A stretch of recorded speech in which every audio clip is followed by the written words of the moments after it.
If you thought part one of the conversation on singleness was good, you haven't seen anything yet. In this episode, the girls are talking hashtag is Ghislaine single, hashtag purpose in singleness, and hashtag emotional spasms. Stay tuned.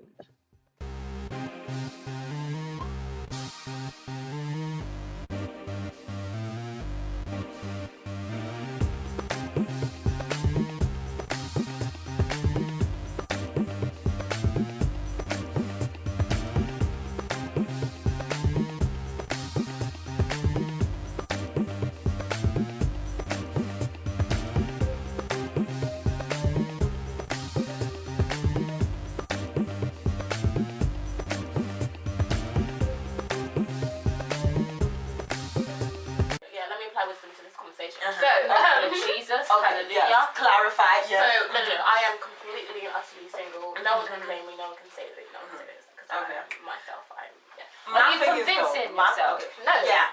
No, okay, I think there was a period of time when I can honestly say that Ghislaine, you weren't single, let's be honest. Even though the title doesn't know you weren't.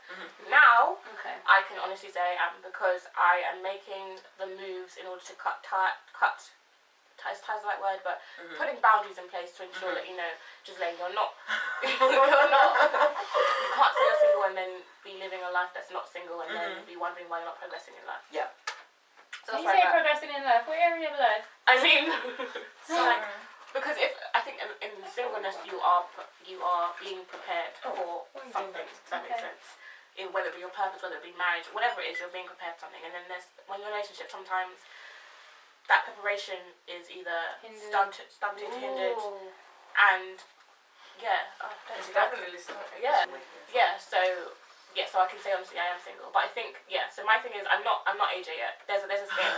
There's like AJ and there's like I don't know. Then there's us. No, but then there's one. I'm like a third of the way in, where I'm like, I know I need to be single, I know it's good for me, and I do enjoy my singleness, but then there's also that part of and it's not necessarily marriage.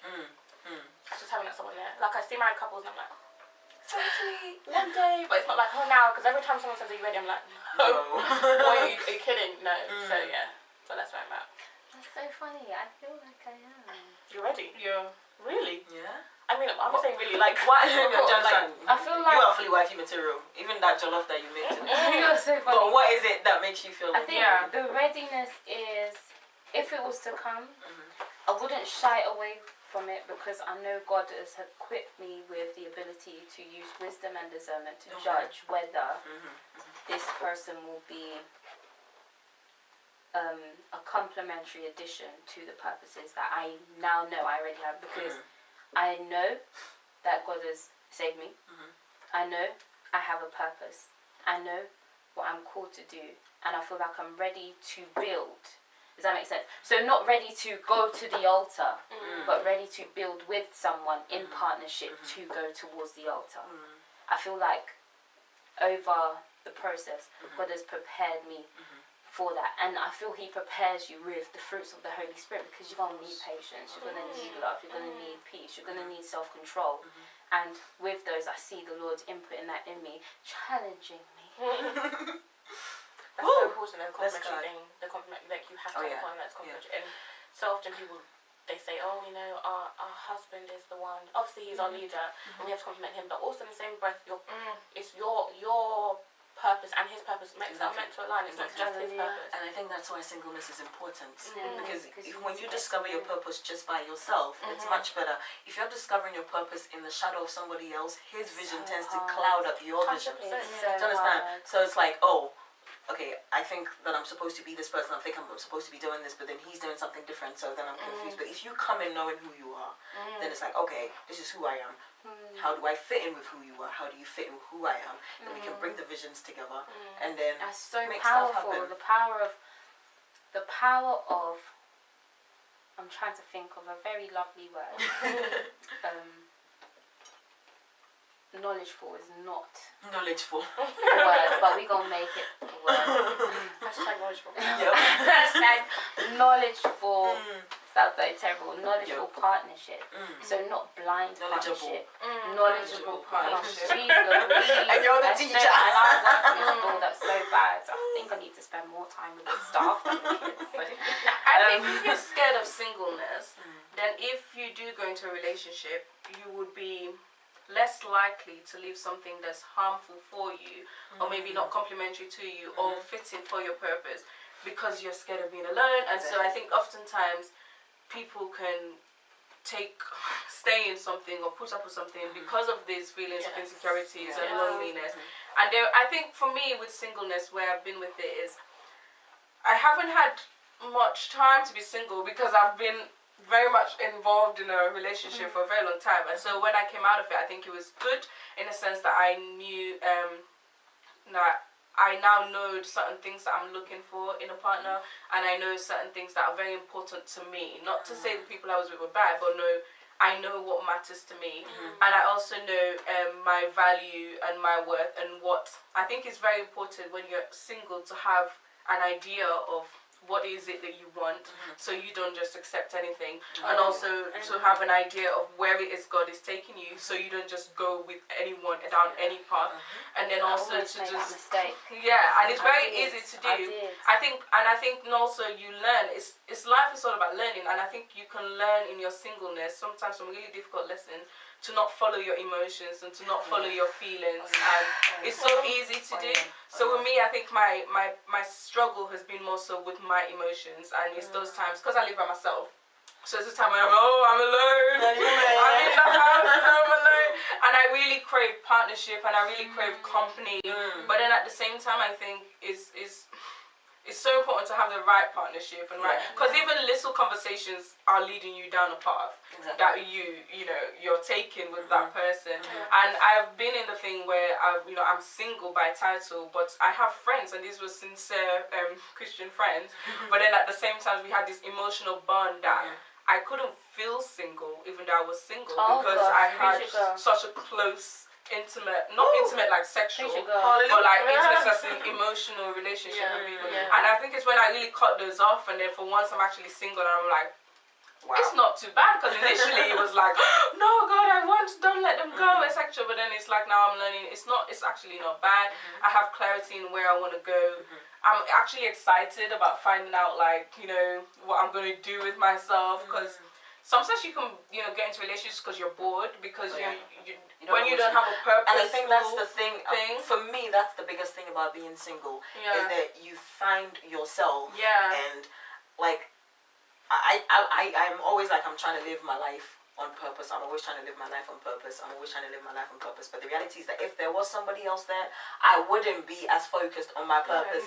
And just being by myself, just being me and God, with no any other commitment to anybody else. I have so much clarity on who He is and who I am in Him. Do you understand? And for me, that's the biggest thing about being single, because when you're with somebody, you identify yourself by them. They get into your picture of you. They get, even if you're not in a relationship with them. The closer you get into with somebody, the more they get into your picture of you. So to have that no connection, no ties, just freedom to find yourself alone, I think it's so important to just create your own picture by yourself, just you and God, and just be like, okay, who am I? What is the vision for me? Then once you find that, I feel like you're so much better in a relationship. Hold on to it. Because that would also help you. I think when you meet someone that is coming directly against that, and they're coming, we want to coming at you, that down immediately. And I think it's not always like easy, the tactics the enemy use, because it's not necessarily the person that coming against you. It's not someone you like. It could be someone you adore, someone you have feelings for, but their path is different. So if you know that, if you know where you're going, and then you're like, actually, I really love you, but we're clearly going different paths, then eventually you're going to have to choose you. You're going to have to, and when you've had that moment in your singleness where you're actually, who I am is very important, me living my own purpose is very important, and you complementing my life is very important, then you're like, okay, if this is not doing it, then we can. And I think, especially for us as Christians, your relationship with God is your relationship with God. It's very much a one person to God thing. And if you don't have that moment of establishing that with God. I think it's so important when Paul says when you're single, you delight yourself in the things of God. What he's really trying to say is when it's just you, you can establish that connection with God. Because at the end of the day, no matter how much your partner prays, no matter how holy your partner is, it's you and God. Do you understand? Like, I know we talk about the man is the head of the household and he covers the household, but if the man is covering the household and the woman doesn't know God, I don't think you're still going to get into heaven anyway just because your husband is Christian. And so you need that time when you're singleness to really establish that connection with God, because you, especially for us as Christian girls, you need to have that just me and God before anybody else comes into that picture. And it's also such a good opportunity to serve, because from what I've learned a lot about from my married friends, it's like, sorry Jacqueline, I know there's something you wanted to say. No. And it's like you know, you get so much opportunity that when you're married, there's so much more to think about. And I think this is what Paul was touching on. You can't, your priority is your household. That's your first ministry, right? Your husband, your wife, your children. So you can't just be like, yeah, I'm going to Canada, see you later, or I'm going to serve in this country. You know, you have that freedom.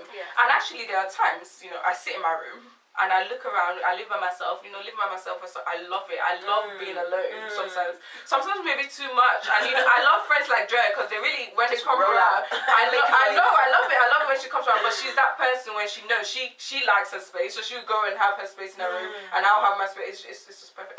But, but I honestly think there's going to be that time I'm looking around in my house, I'm like, imagine there was a kid here, and there was a man. Me, I don't know right now.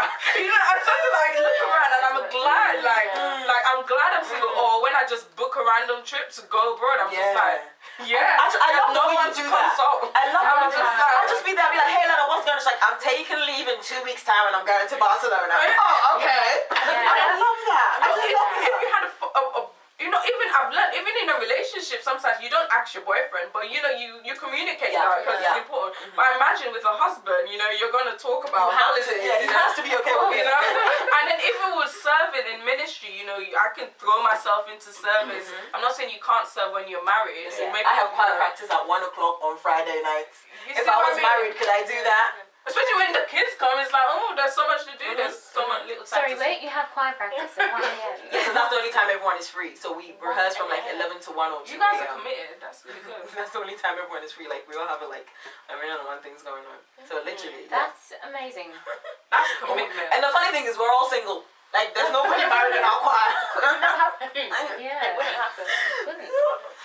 So definitely, I think you can just have fun as a single, and there's less, because it's a time with less responsibilities. Not as in you can't pay bills, because you do, but I say like the husband and the Sorry, what were you gonna say? There was a question. I've got 2 questions. First one is, do you think it's possible to find your purpose in a relationship? Yeah. So then, is what we're saying void? No, I think that if you're in a relationship, from what I know, and this is just like my opinion, conjecture at best, if you're finding purpose in a relationship, it's a joint purpose. Do you understand? So it's purpose for the both of you, because I'm assuming we're talking relationship here as in committed relationship working towards marriage. So then you can't be finding purpose separate of the other person. It has to be, this is where we're going together. Now through that you can see who you're supposed to be. Okay. That's what Jane wants. Yeah. So it could be a thing of I didn't know my purpose. I got in a relationship. I realized where we were supposed to be doing together, and then I realized who I was supposed to be. But like I said, it's not independent of the other person. It's a joint thing. I think maybe not problem with that, but the situation with that is that one. First of all, you're not finding your purpose. You're finding a joint purpose. The other thing is that then you have so much more growing to do. Do you understand? Because if I knew my purpose and then we met and okay, this is your purpose, this is my purpose, we fit, and as soon as we get married, we get to work. If we're now coming to find our purposes after we're in a relationship, we have to grow into it first before we can start working on it. Does that make sense? But I think on the I don't think it's a bad thing. But I'm just saying that's what you now have. I'm not saying what he's saying is bad. I just think it's possible also for people to get married, and in that marriage, you know, how do I say it? Like, there's someone who maybe by themselves they had been a certain way, and then they marry someone who maybe is just very determined. They know what their purpose is, and they bring that to them. So they bring that realization to them. Like, and I know a couple like that was like, wow, and they strengthen that person. Exactly. And it's not necessarily grow into it. that they want to even do the same thing as them, because I think it's very important to clarify. Purpose doesn't have to be we're doing the same thing. But it could be just like, you know, I never knew I had so much strength until she started encouraging me to do it, or he started encouraging me to do stuff like that. Okay, so we talked about singleness and how, you know, there's the singleness where you're completely solely single, and, you know, when you have attachments. So how would you go about cutting off the attachments and making sure that you don't go back to them? I think for me, I can't wait to hear Taylor's, but for me, I went through a season where I was just discontent with all of these, like, attachments. I don't know why. It was like, you know, like when you have things on you, and I was just like determined to shake it off, and I was like, no. And I just got so, like, actually why? I don't know. It started off with a blog post that I wrote for, like, One Walk TV, and I was like, you know, writing about, you know, you're single, but then at the same time you have these emotional ties, and I just really grew like, actually I don't want this, because at the same time I started to feel I'm using this person. I'm not trying to use them unintentionally. I'm using essentially this person to fill this void, and so I'm trying to get all these feelings that I can get in a relationship without actually the commitment of being in a relationship. And the worst side for me is that means they're doing that for me. So that means whilst they're pursuing all these other people that are potential, they have that security in me. I am this person that they get that feeling from. They still get this emotional attachment to. I don't doubt that you can have male friends, you know, that you're very close to. And I think with me, certainly no one started maliciously trying to say, let me get Lena's emotion. I think we're just close. We got on. We have an amazing rapport. And I think it just led to that naturally over the years. It really just built into we started depending on each other for so much emotionally. But then I got to the point where I was like, no, enough is enough. It's either we're going to pursue this because we understand we desire each other, maybe like, oh, we're getting this towards each other, and see if we do want to be in a relationship, or we talk about it, discuss the fact that we're not, and then stop doing that to each other. And that was really hard, because if it's something you've done for years, which in my case was, it's not like something you do in a day. It's not something you do. It means if the person is naturally your default when you come home and you're speaking to them until late hours in the night, it's not easy to go to actually not talking to them at all. Or if they're naturally the person you easily tell everything to, it's not very easy. So to me, I had to be very intentional, very, very, very intentional. One, and I had to be intentional about when our conversations were going into realms that is going to make me feel, it's going to lead me to believe this is more than what it should be. So things that were leading into more than a friendship. And so then I started asking for clarifications. When you said that, what did you mean? Because this is what it made me feel. Because we had a lot of this relationship where we implied a lot, but we never said nothing. So we're implying a lot, which implies that you're the one, but you're never confirming I'm the one, or you're the one I want. So I started really being very strict on, actually, what did you mean? Did you mean that? And I didn't want to deceive my own self, because it was very easy for me a lot of the times. I would just assume it was about me, and then I would get so hurt when he started talking to me about this girl, but he has no commitment to me, so why am I getting hurt and jealous with, you know what I mean? We're not in a relationship. So I had to be very intentional. I had to be very, very clear. So I needed clarity in all of our conversations, and when the conversations were going into realms, I had to say, do we need to discuss this? And if we don't, can we not discuss it? It was very hard. And then that's how women should be, like, you know. And it got really bad. It got to the point where we then decided, you know what, it's not going to work at all. And we had to stop speaking for a while, because, like I said, with us, it was our natural default. And because we had decided, for good reasons, that we were not going to pursue a relationship, we couldn't be together, even though we naturally gravitate towards being together, then we had to be really tough. And he actually was really tough for me, when the person has to want the same thing, because otherwise it's never going to work. They have to want that clarity. So he was very much, I'm going to have to cut you off, I'm going to have to, you know, take some time, you know, away, and you have to respect that. And then I was telling Drea today about my emotional spasms, which I get, because you make these decisions, you put these really firm boundaries, and then one day you're like, but I miss him, I just want to know how he's doing, and then you breach everything you've put in place.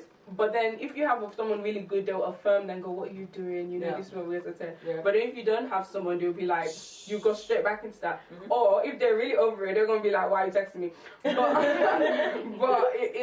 I think it's really important to know why you're doing it. But I got to the point where I was tired of being that. I don't know what, I I realized what I was, and I was this safe place to you that almost you couldn't feel lonely because I was there.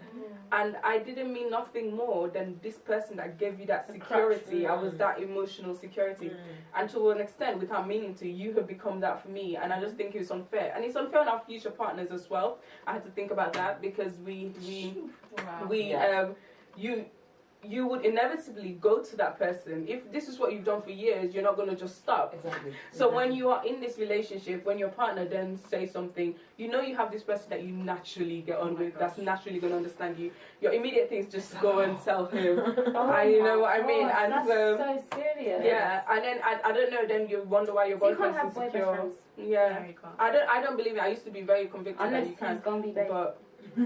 But I do think it's just about being very intentional and then being very, strict with your emotions, and then being very mindful of why you're doing this. Because I just started designing our pure friendship again. Because in the beginning we just had this beautiful friendship, and now we were so merged with all of these emotions, and then I just like.